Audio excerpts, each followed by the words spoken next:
por seu conservadorismo e ligações também com o regime militar, ele me chamou o telefone para perguntar se era verdade que eu era comunista. Isso representava para mim o quê? Perder o emprego na rádio, recém-casado, pronto, lá ia para o espaço do orçamento. Aí o diretor Patifarino foi até a Cúria e explicou que eu não era comunista. Isso se deveu a um fato, vejam vocês, eu tinha um programa na rádio, que era aos domingos, e durante o programa foram 2 filhos de um dono de uma das várias empresas aqui de Passo Fundo, pedir para que eu fizesse uma propaganda política, porque essa mesma empresa na época estava patrocinando, não é, uma das candidaturas, e um dos sócios da empresa era candidato a vice-prefeito. E 2 filhos desse grande diretor levou lá uma propaganda política que eu deveria ler no programa que era patrocinado pela empresa. Mais ou menos eu deveria dizer o seguinte: jovens passundenses, eu aconselho, votem em fulano e ciclano para a prefeitura. Eu disse para eles lá nas escadarias da rádio, eu não vou ler isso aqui porque isso aqui é propaganda política, não é comercial. E não li. No outro dia o diretor da empresa procurou o bispo me acusando de comunista. O bispo, ao tomar conhecimento, pela informação do diretor, ainda bem que o rapaz não leu, que ia comprometer a rádio. Então as coisas funcionavam, pessoal, mais ou menos assim, aqui, durante o período da ditadura. Você vivia sob pressão.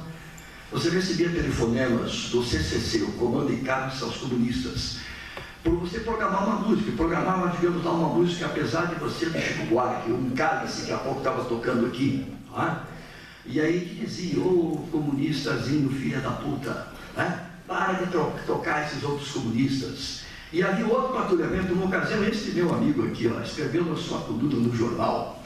Tinha um cantor, lembra, o Wilson Simonal, que era acusado de dedo duro no meio artístico da ditadura, e eu tocava o seu mal, o cara era bom. Esse meu amigo escreveu: Zé Hernani, para de tocar esse dedo duro no Simonal nos teus programas. Então o patrulhamento era dos 2 lados. Essa só me deve. Vou tocar o quê? Tinha que tocar música estrangeira, então os caras não entendiam mesmo,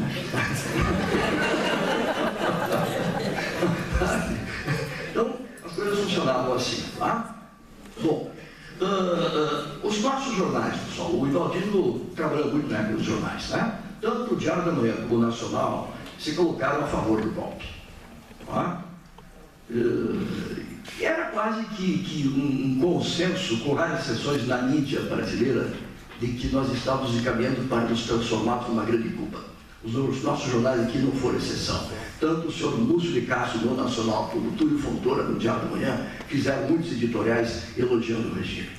Quando eu fiz essa pesquisa, fazer o livro, eu fui buscar esses jornais. E curiosamente, o Luiz sabe muito bem disso, porque ele, como meu orientador, analisou muito meus textos, os jornais daqueles primeiros 15 dias após o golpe sumiram. Até hoje você sabe onde é que foram parar.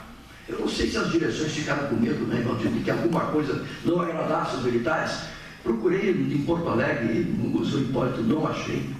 A própria Janessa do Diário da Manhã disse: eu não sabia que tinha sumido. No Nacional, no Bucinto, também não sei o que aconteceu. É verdade que sumiram. Apesar que, no primeiro momento, estavam ao lado do golpe.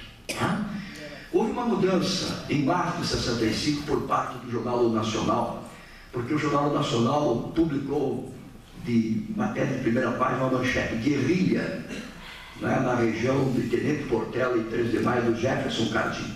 Agora, guerrilha já era uma palavra proibida. E quem publicou isso foi o então editor-chefe do Jornal Nacional, o nosso inesquecível João Freitas. O seu filho está aqui, o Adolfo Freitas. Adolfo, pegue a mão aí, por favor. Procurador do município, grande amigo.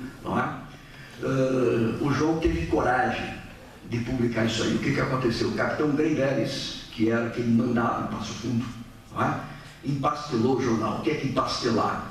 E impediu que o jornal circulasse. E prendeu imediatamente o João Freitas, que foi mandado para Porto Alegre, onde ficou mais de 30 dias preso em local ignorado. Ele mandava cartas para hoje sua esposa, então noiva, que coloquei aqui, numa prisão minúscula, onde ele tinha que repartir parte da comida que dava ele com os ratos para não ser atacado. Só porque era um homem que pensava, que teve coragem de pensar e de escrever o que pensava. Era um homem articulado, extremamente inteligente. Tive o privilégio de conviver com o João em 1971, diante na Rádio Planalto, quando ele voltou, passado um tempo depois, não é, dessa injusta prisão. O João foi preso logo depois do golpe, junto com todos os vereadores do PTB, mandado por Porto Alegre, depois em função dessa matéria do Jornal Nacional. E o João foi o homem mais perseguido aqui. Quando o Greibergs não tinha quem prender, quem ele lembrava? O João Freitas. Tá? O de sempre era o João Freitas. Tá? O homem que corajosamente enfrentou, com a sua grande capacidade intelectual, a ditadura que passou e pagou um alto preço, a sua família também. Tá? E o meu livro teve, entre outras coisas, resgatar a história desses homens, que nós não podemos esquecer, até para ficar como lição. E Valdino foi outro homem muito perseguido pela ditadura. Ele escrevia no Jornal Nacional, chegou momentos em que, na sua coluna, ele não podia mais escrever. Então ele publicava assim, em branco, só com o nome dele, Ivaldino Tasca, em faltas especiais, tudo em branco. Não podia ser mais representativo, né? Não dava para dizer nada, né? Ficava ziqueado, não é?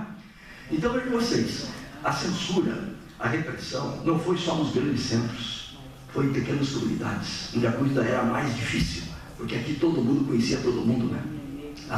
Então, as denúncias, padres foram perseguidos, como por exemplo o padre Alcides Guareschi, que hoje, infelizmente, está numa situação, não é triste, de saúde, internado há mais de quase 3 meses, né?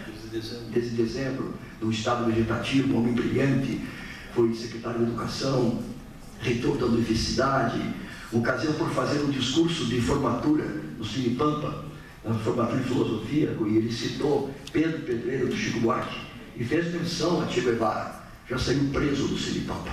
Tá?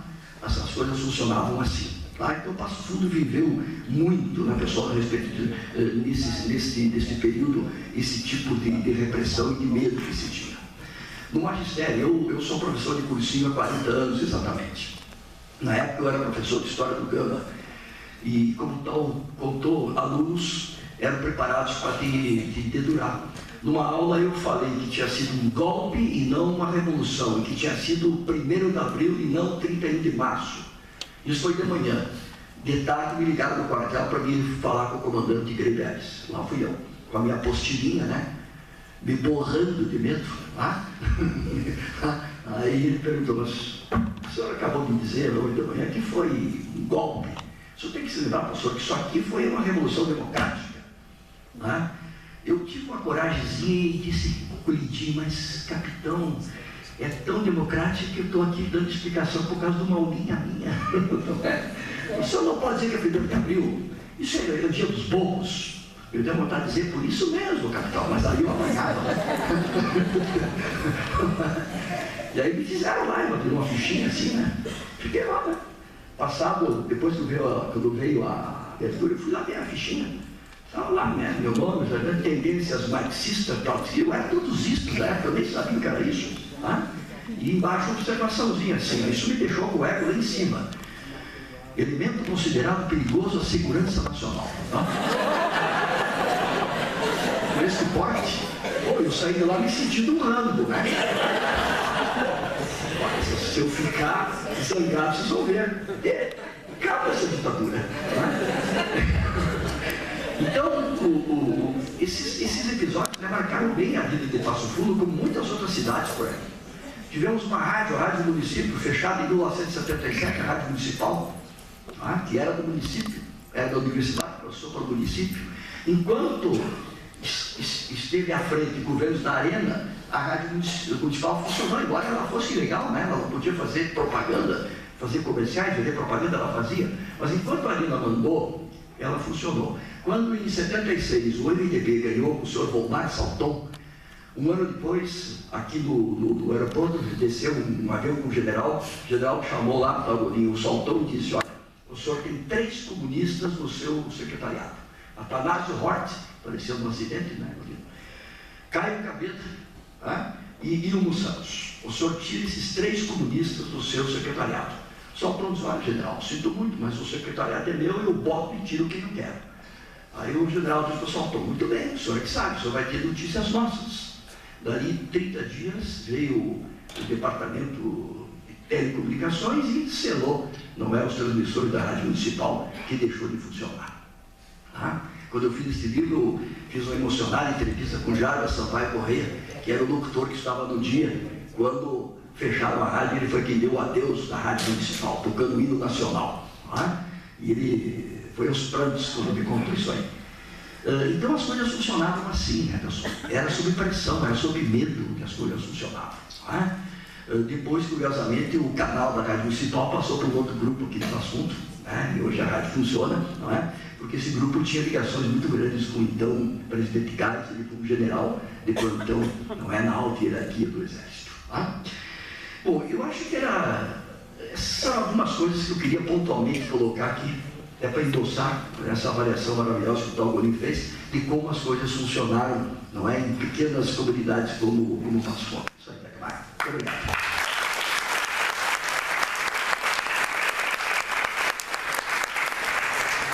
Vou passar a palavra do Valdinei Tasca, então. Bom, boa noite. Uma covardia ter que falar depois do Tal e do Zé Hernani, mas eu vou me esforçar, vou dizer algumas coisinhas para vocês. Dagmar, cumprimentos pela promoção, Oliveira, pela presença entre nós, é bom tê-lo aqui de volta. Não te assuste com Passo Fundo, tu notou que não tem ruga, né? É uma cidade sem ruga, ela parece jovem, né? Mas os tempos modernos. Eu vou ser breve porque eu acredito que o Tal foi de uma felicidade, a toda a prova foi pontual, foi no foco.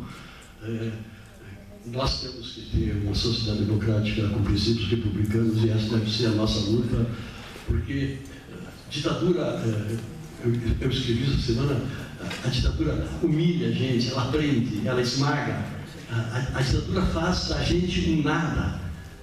Eu acho que nós teríamos que botar isso na cabeça, sabe? Eu fico assustado com gente saindo na rua pedindo ditaduras, não tem noção do que estão pedindo, não tem a mínima noção do que estão pedindo. Aquilo que o Tal falou, o seu Lúcio de Castro, no jornal, dizia: o cara é indicado, o inspetor do quarteirão, do boqueirão, tem que marcar o ar para falar com ele, sabe?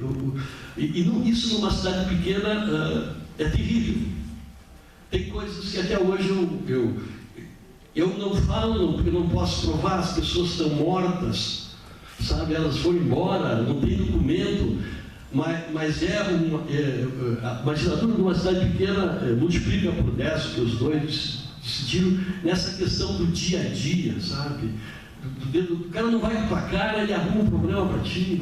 Aquilo que o Tal dizia, você não, isso foi tão louca a ditadura que passou, que numa das cartas do CCC, que nos enlouqueceu, veio um dia, carta do CCC, eu passei 3 dias com uma viatura da Brigada Militar na frente da minha casa.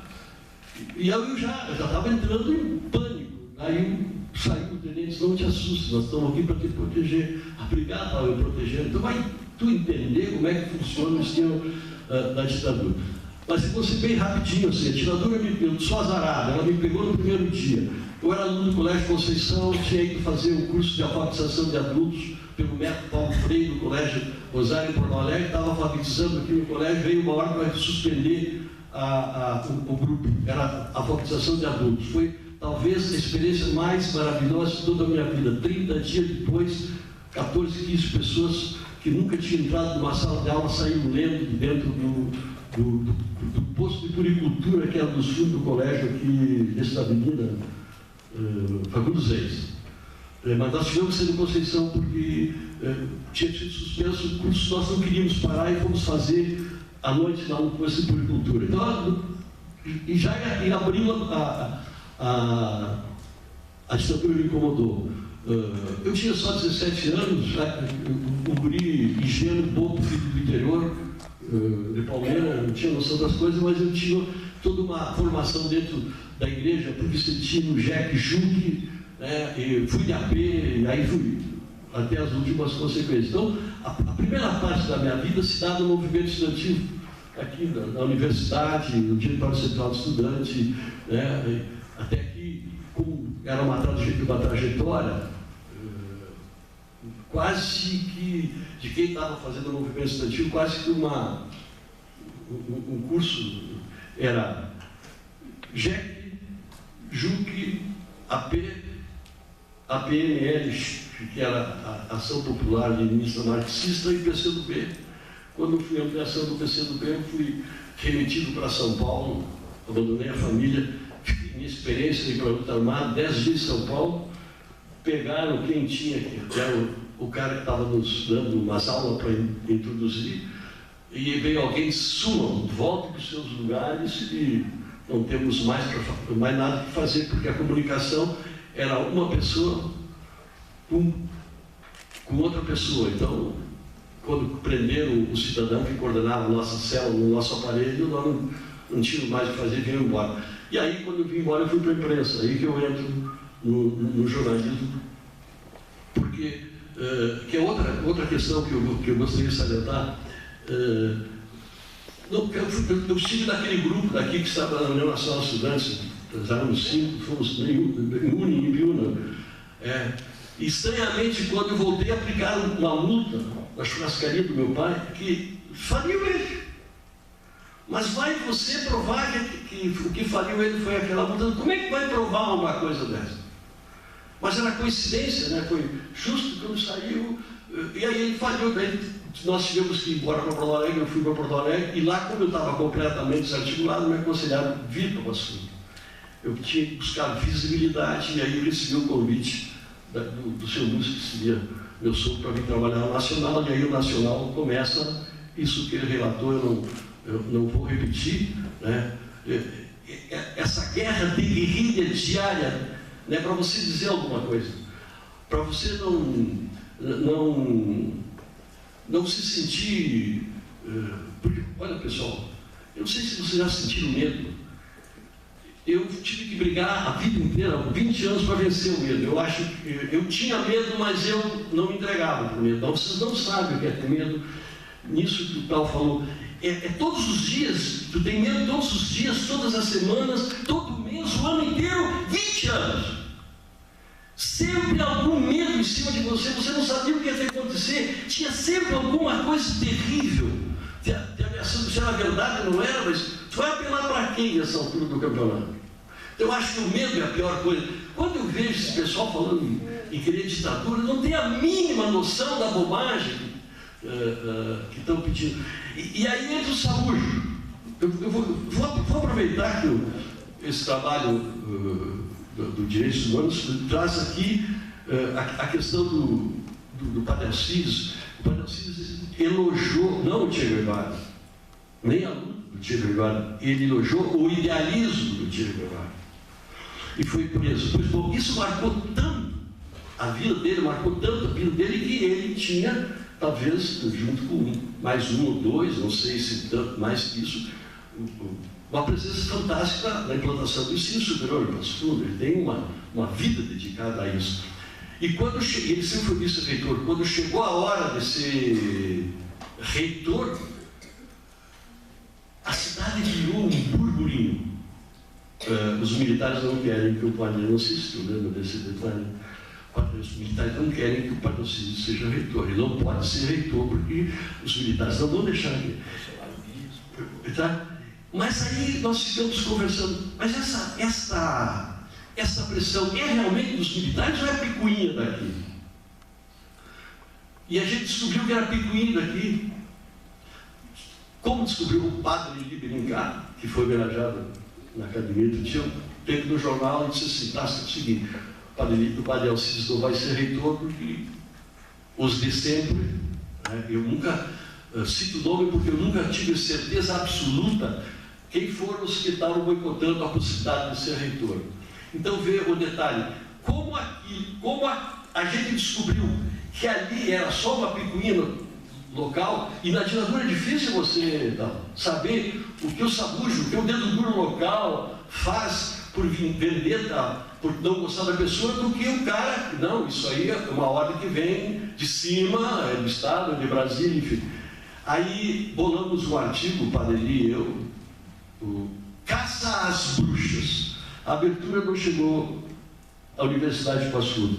Morreu a pressão com relação ao padre Alcides para ser reitor. Então, eu cito esse exemplo para mostrar que quando você tinha uma certa segurança que eram os ditadores locais, e não os de plantão nacional,